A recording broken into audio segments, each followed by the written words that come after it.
દાહોદમાં રાષ્ટ્રીય ગ્રામ સ્વરાજ અભિયાન હેઠળ પંચાયત પદાધિકારીઓ માટે તાલીમ વર્ગનો કરાયો પ્રારંભ। દાહોદના પંડિત દીનદયાળ ઉપાધ્યાય ઓડિટોરિયમ ખાતે જિલ્લાના પ્રભારી મંત્રી અર્જુનભાઈ મોઢવાડિયાના અધ્યક્ષસ્થાને રાષ્ટ્રીય ગ્રામ સ્વરાજ અભિયાન અંતર્ગત વિશેષ તાલીમ કાર્યક્રમનો પ્રારંભ કરવામાં આવ્યો છે।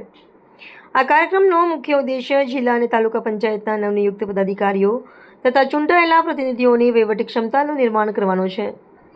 સ્થાનિક પ્રશાસન સ્થાનિક શાસન વ્યવસ્થાને વધુ સુદૃઢ બનાવવાના હેતુથી આયોજિત અભ્યાસ વર્ગમાં પંચાયતી રાજના માળખા અને વિકાસલક્ષી આયોજન અંગે માસ્ટર ટ્રેનર્સ દ્વારા વિસ્તૃત માર્ગદર્શન આપવામાં આવી રહ્યું છે।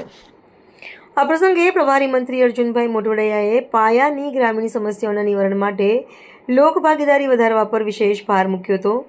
તેમણે ચૂંટાયેલા પ્રતિનિધિઓને પીવાનું પાણી, રસ્તા, કચરા વ્યવસ્થાપન, પ્રાથમિક શિક્ષણ, કૃષિ અને આવાસ જેવા જનહિતના પ્રશ્નોને અગ્રતા આપવા અનુરોધ કર્યો હતો।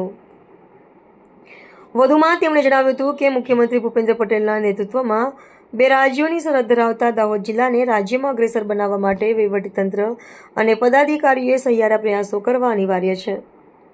સરકારી યોજનાઓનો મહત્તમ અને અસરકારક ઉપયોગ કરીને છેવાડાના નાગરિકોને મદદરૂપ થવાની જવાબદારી નિભાવવા પર તેમણે ધ્યાન કેન્દ્રિત કર્યું હતું। આ તાલીમ સત્રમાં ચૂંટાયેલા સભ્યોને તેમની સત્તાઓ, ફરજો અને પંચાયતના નાણાકીય વ્યવસ્થાપનની પ્રક્રિયાઓની વાકેફ કરવામાં આવશે, જેથી ગ્રામીણ વિકાસની રૂપરેખા વધુ પારદર્શક અને અસરકારક બની શકે।